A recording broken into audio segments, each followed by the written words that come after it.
All right, welcome back to the deep dive.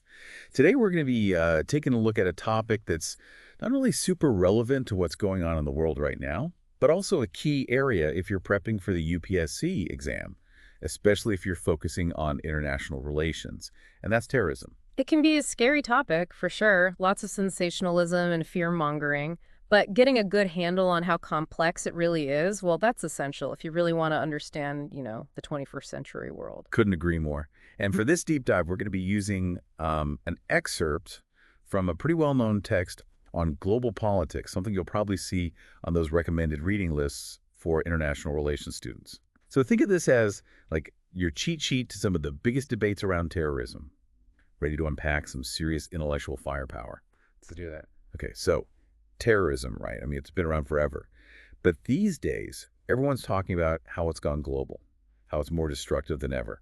Is there any truth to that? Well, that's the million-dollar question, isn't it? And honestly, it's not a simple yes or no. The idea that terrorism, has an international aspect, that's not exactly brand new. You can actually trace it way back, like late 19th century, to the anarchist movements. And even groups like the Baader-Meinhof group or the Japanese Red Army back in the 60s and 70s, these guys were already working across borders, saw themselves as part of this global struggle. So even before the internet, before instant communication, they were already thinking, acting transnationally. Huh, interesting. But then along comes globalization. Did that kind of like turbocharge this whole trend? Globalization definitely had a big impact on how modern terrorism has taken shape. Think about it. More people moving around, goods, money, information, all flowing across borders faster than ever. That creates a ton of new opportunities, even for terrorist groups. Recruitment, financing, carrying out attacks across borders, it's all become easier in a globalized world. So in a way, it's like globalization accidentally gave them a whole new toolkit. Can you give us any specific examples of how a group might have actually used this to their advantage? Oh, absolutely. Take the Tamil Tigers, for instance. They were really good at using diaspora communities all over the globe for fundraising. Globalization, without even meaning to, gave them this massive, far-reaching network of support. It was basically essential for keeping their whole operation going. Wow. Talk about an unintended consequence, huh? It's like globalization handed them a global network on a silver platter. Okay, so globalization kind of set the stage. But what about this whole global jihad concept? Where does that fit into all of this? Islamism and how it's turned into this idea of global jihad, well, that's a complicated story. But one of the key things to remember is that political Islam failed to achieve its goals in a lot of Muslim-majority countries. So when they couldn't overthrow their own governments, they turned their attention outward. Right. You had all this frustration building up against these regimes they saw as corrupt, oppressive, the near enemy, as they called them. But when those groups struggled to actually make any progress domestically, their attention kind of shifted. They started focusing more and more on the far enemy, the West, and especially the U.S. The U.S.? Yeah, U.S. influence in the Middle East, their policies in the region, their support for regimes that, Islamists considered hostile, it all contributed to this image of the U.S. as this global adversary. And for those of you prepping for the UPSC, it's important to understand how this global enemy narrative really plays into the hands of terrorist groups. Makes sense. So the far enemy becomes this unifying force, this way to rally people and justify their actions on a global scale. It's like a convenient scapegoat almost. You got it. That's super important for understanding how groups like Al-Qaeda ended up on the scene. Oh, Al-Qaeda, So- like the poster child for global terrorism, right? But are we maybe, I don't know, overestimating how global these groups really are? Now that's where things get interesting. It's true. Al-Qaeda's goals were all about having a transnational impact, things like purifying Muslim society, getting rid of Western influence, and fighting what they saw as the moral corruption of the West. But in reality, things are way more complicated. The Islamist movement, it's incredibly diverse. There's a whole spectrum of beliefs, goals, tactics, you name it. Thinking of them all as global revolutionaries, that's not really accurate. A lot of these groups are more like regional players focused on local conflicts. So this idea of a single unified global terrorist network, that's kind of an oversimplification. Exactly. You see an attack in one country than another in a completely different part of the world, and it's easy to think it's all coordinated, all part of this one big movement. But when you look closer, you realize there are a lot of local factors, local motivations that are just as important. It's like we're so focused on the global part that we forget about the local stuff that's feeding into these events. And for the UPSC, That kind of nuance is key, right? You can't just repeat the simple narratives. You have to show that you can really analyze these things with depth and complexity. Couldn't agree more. And geographically speaking, even though terrorism has affected lots of countries, the vast majority of attacks are actually concentrated in very specific regions. Regions where there are already intense political conflicts going on. So it's not like every corner of the world is equally under threat. Exactly. You look at places like Iraq, Afghanistan, Syria, parts of Africa, they bear the brunt of it. Meanwhile, plenty of other regions are relatively untouched. So maybe this perception of global terrorism, maybe it's partly because the media focuses so much on these conflict zones. It's like we're seeing a very specific slice of the map and then assuming that's how it is everywhere. That's definitely part of it. And you know what else might be contributing to that perception? Yes. The war on terror itself. By framing this whole fight as this huge global struggle, it kind of reinforces the idea that the threat is everywhere. A self-fulfilling prophecy, almost. We create the narrative, then our actions end up shaping reality to fit that narrative. Okay, wow, lots to think about there. But let's change gears a bit. We've talked about how far terrorism can reach, but what about how destructive it can be? Has that really escalated? I mean, 9/11 obviously changed everything. Oh, 9/11, no doubt, it was a turning point. Tragic loss of life, a symbolic attack on global power. It really shook the world. But if we're trying to really understand its significance, we got to look at it in context. The scale of the deaths was horrific, no question, but compared to what you see in conventional warfare, the numbers were actually relatively small. So it's not just about the sheer number of casualties. All right, what 9/11 really did was usher in this new era of what people call catastrophic terrorism or hyper-terrorism. It's all about this potential for just massive devastation, the kind that's really hard to defend against. Okay, let's break that down. Why is this new terrorism considered so dangerous? What makes it so difficult to counter? This seems like a crucial point, especially for those UPSC essays on international security. Well, first off, terrorism, by its very nature, it's sneaky and unpredictable. Terrorists operate in the shadows, so it's incredibly hard to know when or where they're going to strike. And then you add in suicide terrorism, and that makes it even more complex. Yeah, that willingness to die for a cause, that makes it so hard to deter. It's like trying to negotiate with someone who's already accepted their own death. No logic can really penetrate that. And on top of that, think about how technology is advancing. The idea that terrorists could get their hands on weapons of mass destruction, that's a terrifying thought, and it's been keeping security agencies up at night ever since 9/11. Yeah, it sounds like something out of a dystopian movie, but it's a real fear in the 21st century. Yeah. And the fact that these networks operate outside the normal rules of engagement, that makes them even harder to deter, right? It's not like the Cold War, where the threat of mutually assured destruction kept things in check. Exactly. And here's another point, one that often causes a lot of debate.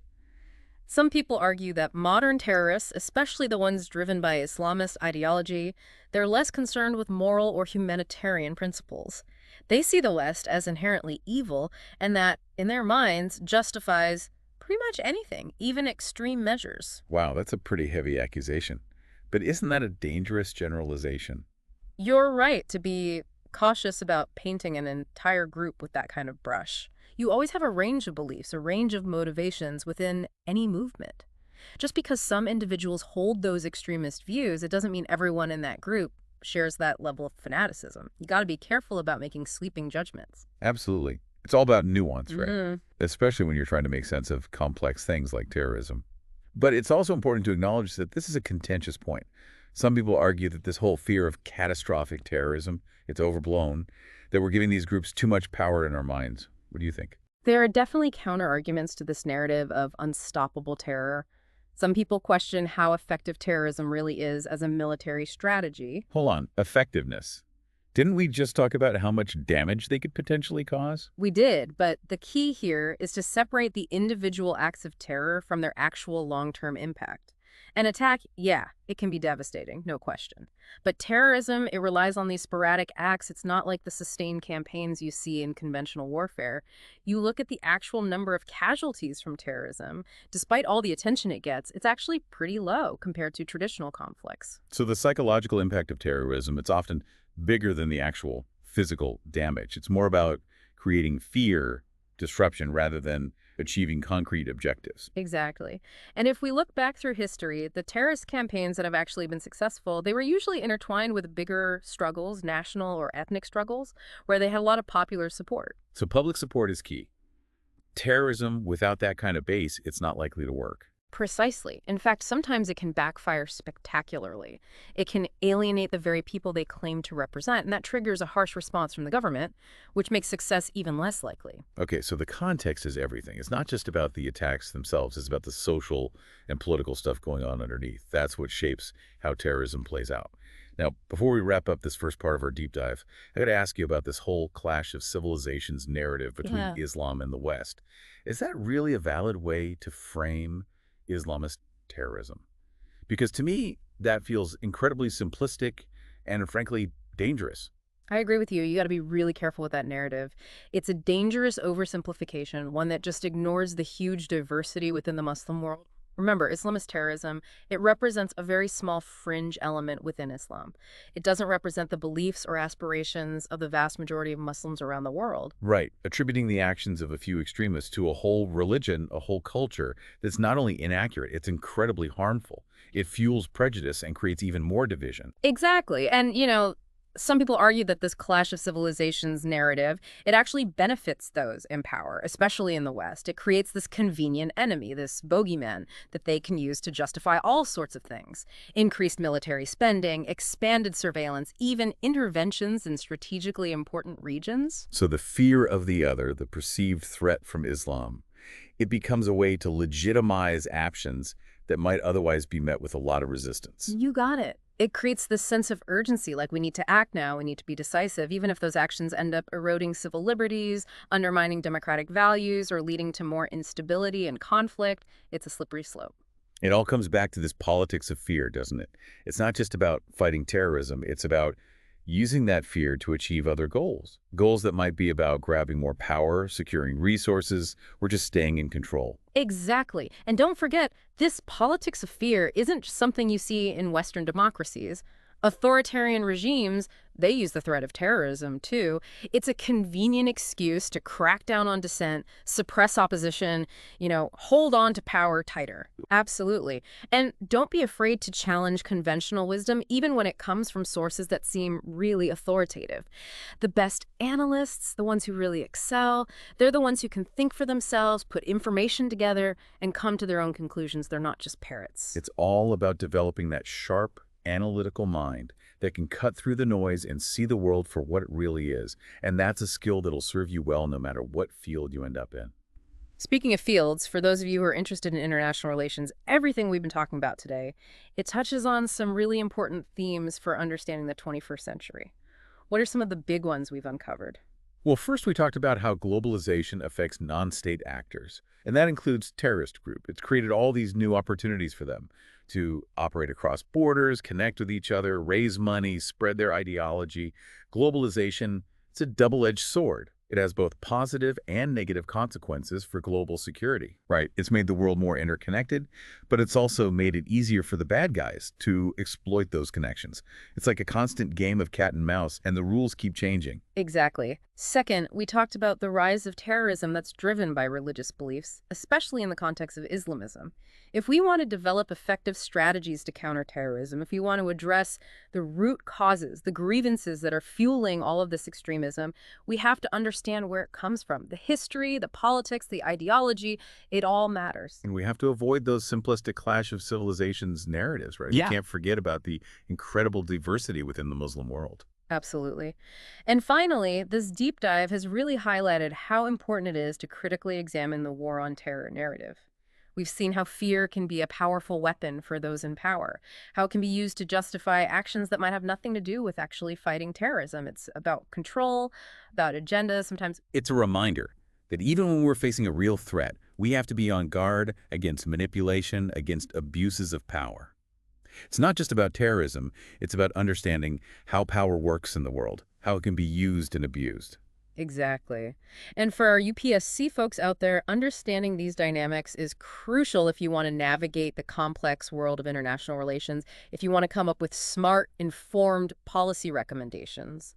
So we've got globalization, religiously motivated terrorism, and the politics of fear. Those are some pretty big, heavy topics when it comes to understanding the 21st century. They are indeed. And these are exactly the kinds of themes you're likely to run into on those UPSC exams, so make sure you have a good grasp of them. But remember, This is just the starting point. We've given you the framework, but now it's up to you to keep digging, keep researching, and form your own opinions. That's what the UPSC is all about, showing them that you can think for yourself, that you can engage with these big, messy issues. Couldn't have said it better myself. Don't just take our word for it. Go out there, read more, explore different viewpoints, and really challenge yourself to think deeply about this stuff. And speaking of exploring, we've got a whole library of deep dives waiting for you right here on the Deep Dive. Hit that subscribe button and you'll get access to all sorts of fascinating topics, from geopolitics to economics, history, technology, you name it. We're here to help you make sense of the world, one deep dive at a time. But before we sign off for today, I want to leave you with a final, thought-provoking question. We've talked a lot about the politics of fear, but what about the opposite? What about the politics of hope? Ooh, I like that. How can we counter this narrative of fear and division with a message of hope, with a focus on cooperation and understanding? What role can things like diplomacy, dialogue, and cross-cultural exchange play in building a more peaceful world? These are the questions we should all be asking, not just as UPSC aspirants, but as engaged citizens of the world. Because ultimately, the future depends on our ability to move beyond fear and embrace a vision of a world where cooperation and understanding are the driving forces. Well said. And on that note, we'll leave you to ponder the possibilities. Until next time, keep diving deep, keep questioning, and keep learning. Welcome back to the Deep Dive. Before we took that break, we were talking about how this whole war on terror narrative, maybe it's not just about responding to an actual threat, right? Maybe it's being used for something else entirely, to push other agendas. Right, like using fear as this political tool, a way for those in power to, maintain control. Pretty unsettling stuff. But before we go too far down that road, let's circle back to something you mentioned earlier about how the threat of terrorism, this new terrorism, the global kind, this catastrophic terrorism, maybe it's all a bit exaggerated. Like, are we maybe, giving the enemy more credit than they deserve, overestimating them? That's a really good question, and it's worth taking a closer look. Let's go back to this idea of a clash of civilizations between Islam and the West. You hear it all the time, right? This notion that Islamist terrorism, it's like this resurgence of a hostile Muslim world. But if you actually look at the evidence, it just doesn't hold up. So this idea that Islam is inherently anti-Western, it's a myth, but it's a myth that gets a lot of airtime, especially in certain media circles. It's a dangerous oversimplification, that's for sure. It ignores the incredible diversity you find within the Muslim world. You have extremists, yeah, of course, but you also have countless moderate voices, reform movements, individuals who reject violence completely, people who embrace peace and tolerance. So to say that a whole religion is inherently violent, to paint with that broad of a brush, it's not only inaccurate, but it's also incredibly harmful. It just creates more prejudice and discrimination, widens those divisions we're trying to bridge. Exactly. And some people would even argue that this clash of civilizations narrative, it actually plays right into the hands of those in power, especially in the West. Think about it. It creates this convenient enemy, this bogeyman they can use to justify all sorts of things. They can ramp up military spending, expand surveillance programs, even intervene in regions that are strategically important to them.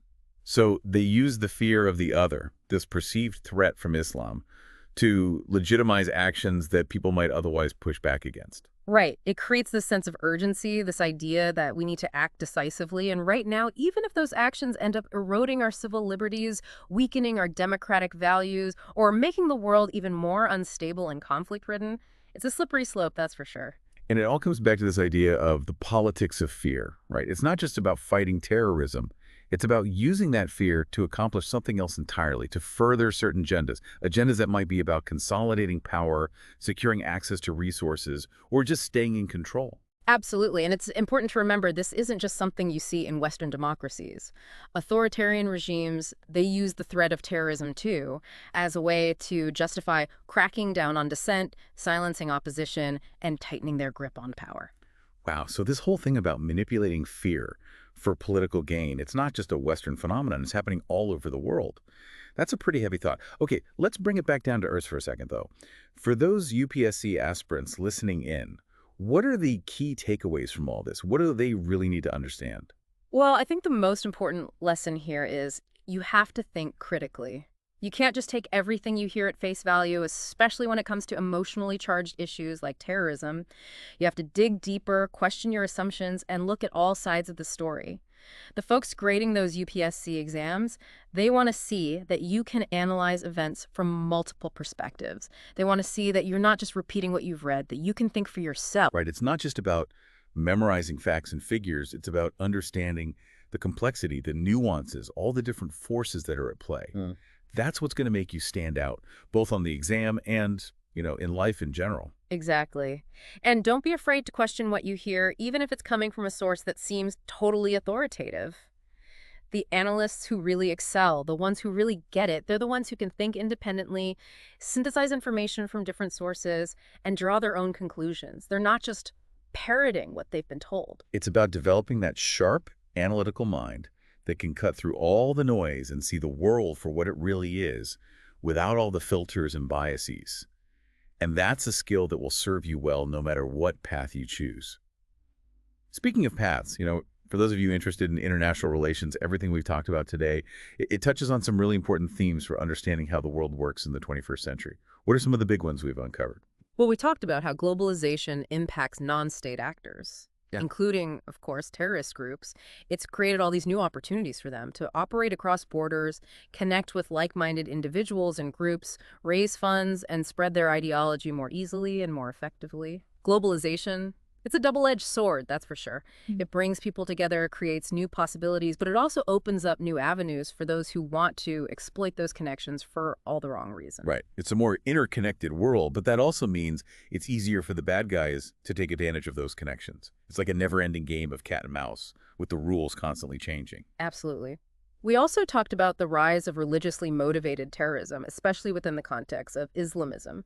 If we really want to develop effective strategies to counter terrorism, if we want to address the underlying grievances that fuel this kind of extremism, we have to understand where it comes from. The historical context, the political landscape, the ideology itself, it all plays a role. And we can't fall into those simplistic clash of civilizations narratives, right?